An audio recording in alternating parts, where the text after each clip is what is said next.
Hello there, everyone. How are you doing? So glad to be with you today with this new series. I'm so excited about this. Welcome to Boardroom Banter with our community champions, Patricia Hayes, that's me, and Danielle Cade. Hey, Danielle. Hello. So here's the thing. Y'all know how I am about networking and connecting with people. So the quick and dirty on how Danielle found each other was how we found each other was through our mutual friend, shout out to Heather, and who just said, you know what, I think you two need to know each other. And so there we were, we got on a coffee chat and hit it off. And this brainchild was the result of talking to each other, what, 2 times? Was it 2 times? Honestly, I feel like by the end of our first call, we decided this should happen. And then the second call was the period at the end of that sentence. I think you're right. So clearly we have no problem jumping on a great idea. And so we decided that between the two of us, we had enough experience to share and have some fantastic conversations about nonprofit governance that we really hadn't had a chance to discuss separately in our worlds. And this was a great opportunity to collaborate and have a conversation about it. So that's how Boardroom Banter with Community Champions came to be. And here we are. My quick and dirty story is I've literally served on nonprofit boards or professional association boards for over 30 years. All around my fair city and state, and love it because I love giving back in such a way. And Danielle, tell your story. So I have been in the administrative field for over 17 years now, and I think it was over 13 of which have been on the other side of nonprofit boards, which has been being the administration, so like the paid staff of the board itself. So I've led and assisted with numerous boards, all different kinds of boards, some of which are more charitable based, some of which are more professional membership based. And yeah, I'm excited to have a discussion with a volunteer. Yeah. So here's the thing. We really clicked because one of the things that we'll talk about a little bit is you really need to be able to have your board and your administrative side like click. There needs to be some integration at some point where you're on the same page as far as your values and things like that. And so that's literally what came about when Danielle and I both talked. Even though we came from opposite sides of the space, we recognized we had similar values and approaches to how things should hopefully run in a nonprofit organization or association when they're going well. And we wanted to talk about that as well as when there are challenges. So this is going to be a 4-part series, and we're going to kick it off with a conversation about the composition of a healthy nonprofit board. The second episode is going to be about the questions you have and all the important questions that you should ask, hopefully before you agree to serve on a board. The third one is those head in the sand moments, y'all, because there are definitely going to be challenges. So we're going to talk about the common challenges in nonprofit board services and our perspectives on how to address them. And lastly, the why of nonprofit service. Like, why should we engage in it at all? And we're going to wrap things up, and we're going to release these every 2 weeks starting here, mid-April, until that'll give us till the end of May. And we would love to get your feedback in the comments as it does, because, we never know. If you force us to, we might have to continue or something like that. So that said, wanted to lay the groundwork for what it is we're doing and the why of how we even got to this. And we're going to dive into our first episode here where we're talking about the composition of a healthy nonprofit board, which we started there because you really need to have a good base of what it looks like if things look good. Unfortunately, sometimes people roll up into something and it's not so good. So we decided to step back, start there. And I know for me, one of the things that's really important is transparency. about what is going on and sharing, because there's nothing worse than starting on a board and realize you did not really have all the information you need in order to make a good decision about whether this was a good fit for you. So Danielle, thoughts on that? Yeah, so I feel like some of this we should define what we mean by by serving on a nonprofit board a little bit. Everyone will go into why later on, as Patricia said, but so much of it is, just figuring out, we're talking about both passion-based and professional-based boards here. So you should definitely have a different mindset based on which one. They do share a lot of similarities in terms of the problems that you might have, the solutions that you might have, and things like that. But being transparent on their side as well as on your side is really important in terms of making sure that your goals are aligned. If you're joining this board as just a means to network, but it's a passion-based board, then, maybe that's going to be involved, but the ultimate goal isn't in alignment. So that, to me, is part of what would be that transparency. Yeah, no, and that's a good point, because I've served on all of those types, right? The local nonprofits, they're charity based in some way, as well as professional association boards. I'm a lawyer by training, so I've served on the local lawyer boards, a statewide, young lawyers board. And you're right, like your approach to it, to the board can be different. You can still build relationships. I'm always for that, but you're right, in the approach to how you take it can differ when you're doing that. Approach. I like that. That's a much better word. Yeah. But another piece I wanted to bring up is about having open communication. This is so important, right? Having good communication between yourself as a board member and your administrative staff, your executive director, because on most boards, the primary staff person you're going to be dealing with all the time is your CEO, executive director, whoever, whatever the title is for the head of the organization. Danielle is that person in the associations that she works with. And the other piece of that is that communication flow is a two-way street.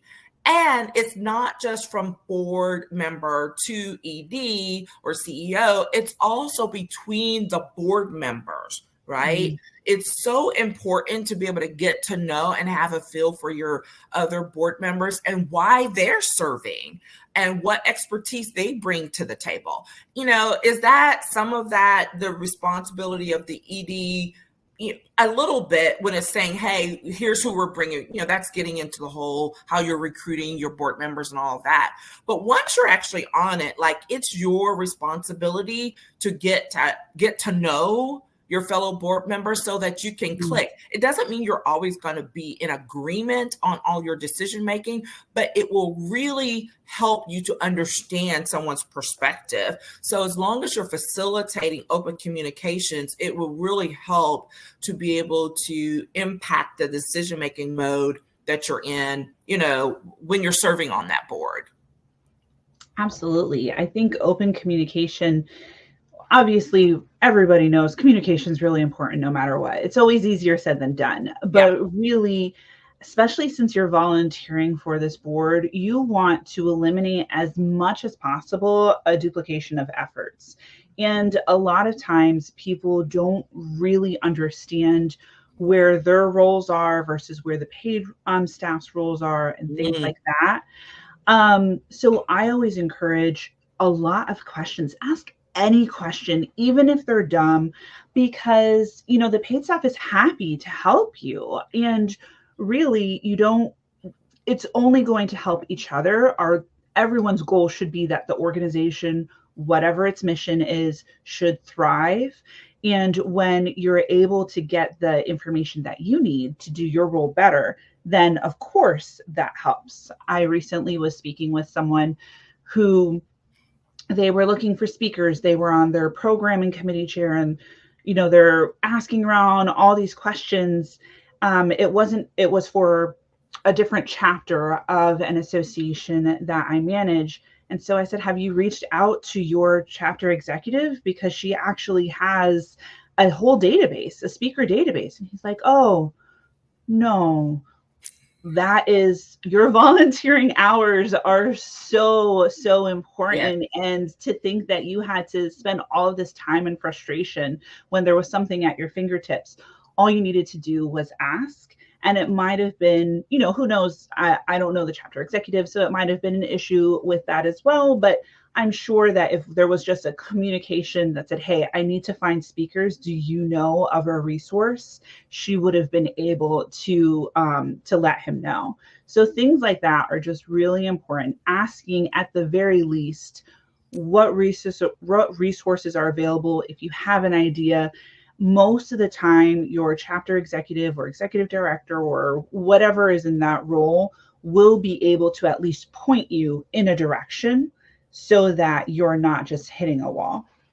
Yeah, I mean, because the thing that's implied there that we both take for granted because we know it, having served and worked with boards for so long, is the board members come and go. The staff stays. In an ideal situation, the staff is there for the longevity of it. So there's no need, like you said, to recreate the wheel. And if you're coming in on a 2 or 3 year board year term, like there's generally some, hopefully if it's set up correctly, there's some staggering so that there's some institutional knowledge on the board side, but there's definitely should be some institutional knowledge on the staff side to help you get up to speed faster. And I'm jumping ahead to a whole nother, our question session next time, but that's one of those things, again, following back up on the whole communication piece. Like, don't be afraid to ask questions, making sure that it'll save you, like Danielle said, it'll save you time down the road. It really does. You're a volunteer. We know this isn't your priority and we're okay with it. Right. I mean, again, that's a whole other thing where we're talking about, the composition of boards when it comes to commitment and time and all of those lovely things. So Danielle, what are some other things that you were thinking about as far as being the issues? Was it about follow through? So for follow through in particular, a lot of the biggest questions that I get from people who are looking to serve on a board is how much of a time commitment they need. And we'll go over that later as well. But to me, the issue isn't necessarily the time commitment. The issue is that follow through. If all you have is 2 hours to give a month, we can work with those 2 hours so long as you're actually getting the things done, or at the very least communicating with us so that we realize, hey, you know what, someone else needs to step in this place, or this initiative needs to be put on pause for now, or something like that. The worst thing you can do as a volunteer is ghost, because then we have no idea what to do. We don't want to step on your toes. You're a volunteer. So we certainly don't want to, if you're in charge of an initiative or doing something for an initiative, we don't want you to feel incompetent because you're not doing something. On the other hand, we're all volunteers. Well, except for me, but most people are volunteers. And even for me, as part of what I do is project management. I cannot manage a project if I'm not understanding where you are in it. So that to me is the biggest thing. If you follow through, if you have 2 hours, give the 2 hours, follow through with what you can. And if you can't, then let us know and we can pivot. Yeah. No, that's really important because, when you're going onto a board and you have people who are there in name only, but they're not sticking to it, like that's a red flag, right? Oh, yeah. So that's one of those things, like when you're looking and exploring at boards, it's like looking, I'm like, okay, what are they doing? And how are their board members actually engaging? And are they actually doing the stuff that they said that they're doing, that they were going to be doing? And again, getting to a conversation about expectations later, but that follow through really is important. Yes, for sure. Tell me your thoughts about placing people correctly. Oh my goodness. I have so many thoughts about this. So many. So, when you think of a volunteer board, there are so many different positions, and it really is going to depend on the board itself, on your mission, all these things.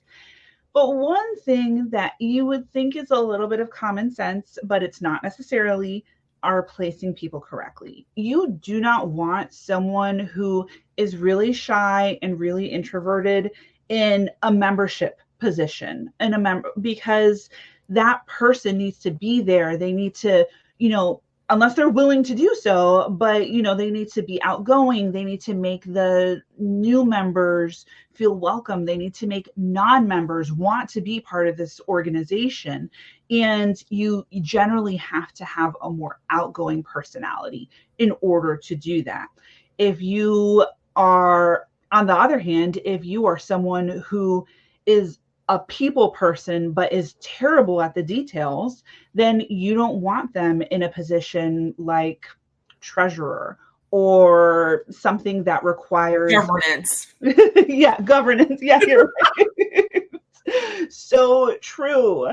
Of course, there is space for people who are willing and able to, go out of their comfort zone. But Yes. These are honest conversations that both board members who are soliciting other board members and the people who are prospective board members themselves need to have, is how much you're willing to push out of yourself, what you're willing to do. If you don't have as many connections, is sponsorship chair really the one for you? Because if it's sponsorship chair, if you don't have those connections, you need to put in a lot more hours to get the connections and nurture them in order to get what you need from sponsorship chair.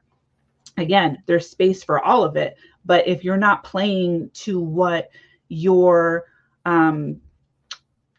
strengths are, then it's going to cost more time, and you are a volunteer and you only have so much time capacity. Yeah.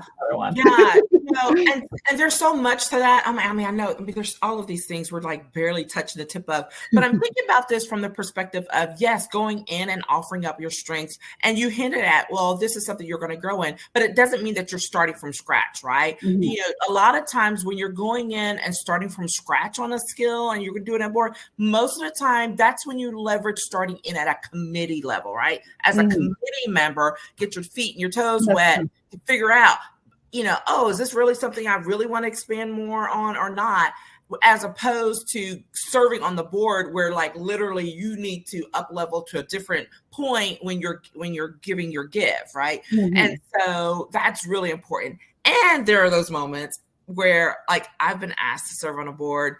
Unbeknownst to me, I'm thinking I'm coming in to do one thing and they're trying to use me as the lawyer. And I'm like, oh, no. I don't want to do that. Like, I didn't come on this board to serve as legal counsel or, to run those things by. And that's something you have to be very clear. Again, back to communication, and focus. Is it something that I could do? Sure. But depending on what the board is it what I want to? I mean, I've been on boards where there are like 3, 4, 5 lawyers on the board. And my first thing is I'm like, you do not need all these lawyers on this board. But that's a whole different conversation. But the other thing is everyone's not brought on for the same reason, right? If the organization, for whatever reason, has a lot of contractors always going through and they need someone to be able to take a quick look at it and say, fine, there's where, you can have a lawyer or two doing that. Whereas, yes, I'm a lawyer in practice by design, but I have this whole other, for me, I was, a legislative person. I was one of those people who had a lot of contacts and all of these things. So I found myself a lot of times on the development committees.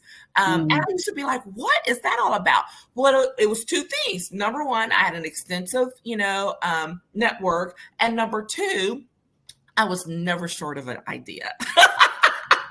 And I had to learn. I'm like, if I keep giving up ideas, you're going to end up on every development committee, development, piece for every board. So I had to start modifying it and actually making requests. But that placement is the very reason why. Like, I know when on some of the boards that I serve on now, where I didn't want to do development. I'm like, okay, I've been doing development work a lot on my boards. I want to do a little more, governance related. And now I've been doing governance for a couple of them. And I'm like, okay, that's enough of that. I think next time I'm going to ask to serve here. So it's about, yes, meeting your needs as a person and your skills, but also how you are going to make sure that you serve the board that you are on to the best of your ability and doing work that you are committed to doing, and not just what someone thinks you should be, because that's going to end up being frustrating at some point down the road when it gets mixed matched. It really comes down to being an advocate for yourself as well as for the organization that you're with. The board members who find it to be the most rewarding are the ones who weren't afraid to ask for the positions that they want and, work, of course, accordingly for it. And the ones who weren't afraid to be like, no, man, that's not my forte. That's not me. That's not what I'm interested in. It needs to be something that resonates with you. Yes. So when you do that, then you're going to really find that you are gaining what you want out of that position. Yeah. Yeah. Because, there was a time when someone stuck me in the treasurer role. I'm like, that is not my forte. That is not my gift. We're going to have to move that. Yeah. That's so funny. So, well, speaking of, one of the things that helps you figure out is, what does the organization look like from a mission perspective? Like, what do they identify as their mission? And is it a mission focused organization? And what do you mean? You're like, well, they exist. I say, yeah, you can have a mission statement with an organization that's not honoring their mission statement. Again, a whole other conversation, but that's something you really want to look at for when you're looking at a board that's healthy, is they are focused on their mission. They stay true. They are on point all the time. You're never questioning, well, their mission says that they're doing this, but they're all off in left field. Like, what's really going on? And you don't want to have that feeling coming in as a board member, because you'll either be confused or frustrated and not want to continue, right? Or you'll feel like you're fighting an uphill battle all the time by trying to bring things back to, well, I thought our mission was this. So that's a really huge piece that I think a lot of times people take for granted. But when it comes to service and engagement, not just of board members, but the people and the public that you're putting yourself out there to, and funders, the people who give major money, they want you to be on brand when it comes to your mission. And so being, making sure that the organization is mission focused is so important.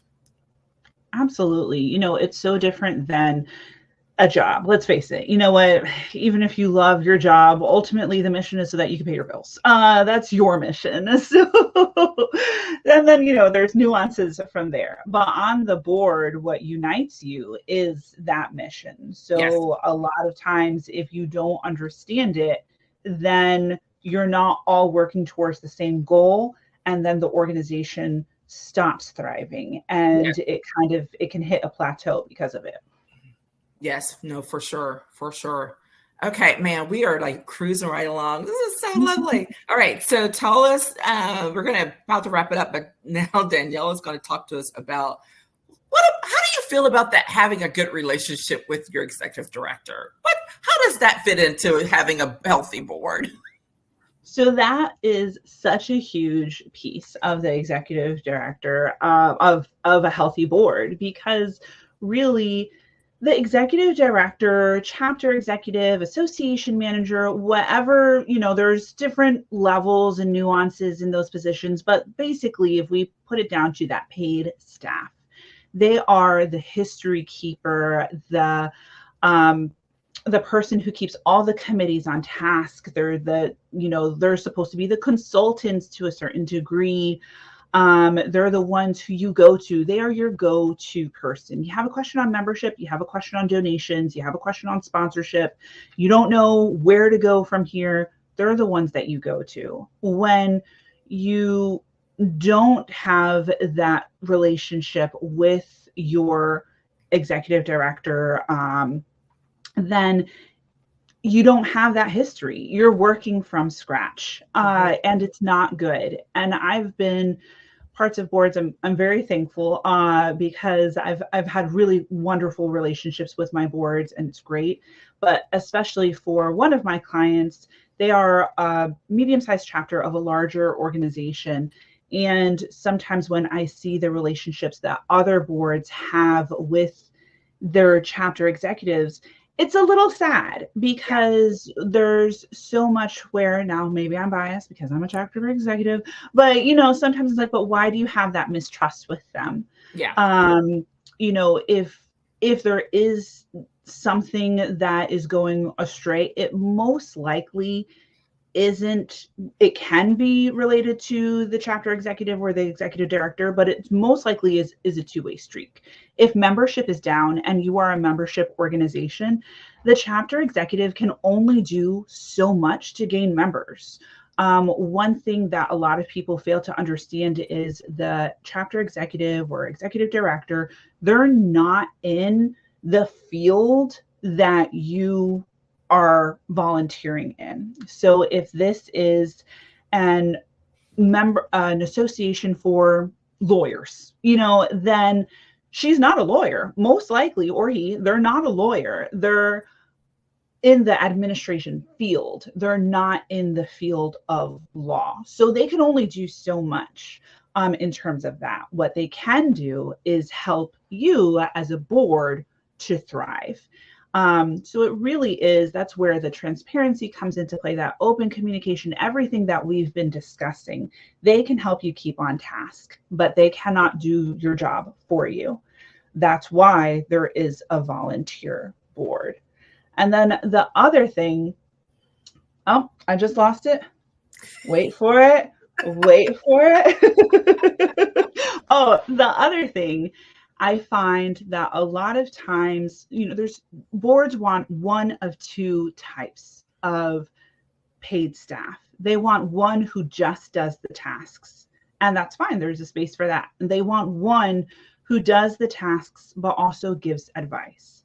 So everyone's a little bit different in terms of what they want, but as a board, you need to determine who it is that you want when you are trying to find a staff for that. That's something that you need to include in your interview process.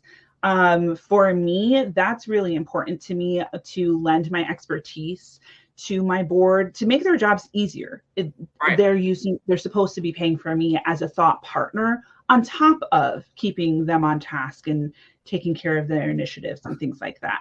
But I've also worked with boards who just want to make the decisions, and they just want you to pull all the reports. That's fine too. So long as you have an understanding on both sides of what it is that you want, then you can move forward.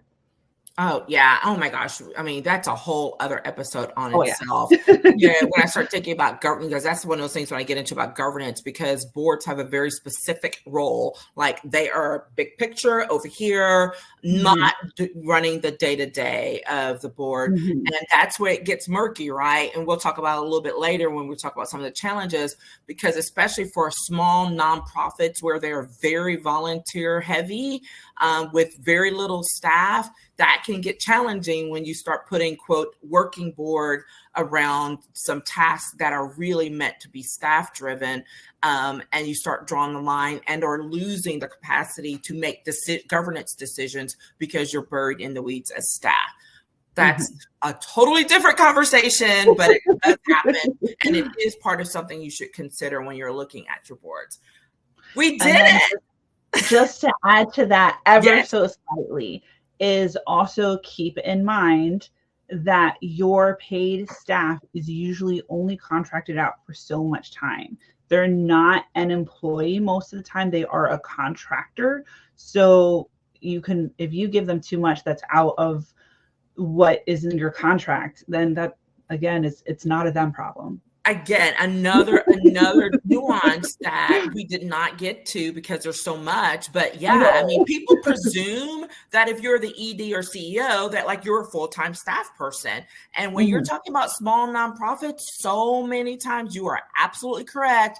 They are not full-time employees. They are contracted employees. And so it's much more of the larger associations and larger group nonprofits that do have full-time organization staff that people think everyone's that way, and it's not. So these are all the things to be thinking about when you're engaging in board service and you're looking to it. Yeah. But we did it. Oh my gosh, I'm so excited. We did it. So excited about this. We would love to get your input on these sessions. If there are questions that you have, feel free to drop them in the comment section or to DM either myself or Danielle on whichever platform you're getting to watch this on. And we would love to get your input as we move forward. And that said, check out our websites, learn more about each of us. And next time we'll be coming to you, we're going to be having all those questions. We're going to address some of the key questions that are important to ask before you say yes to that board service. All right. Thanks again, everyone, for joining us. We look forward to seeing you next time.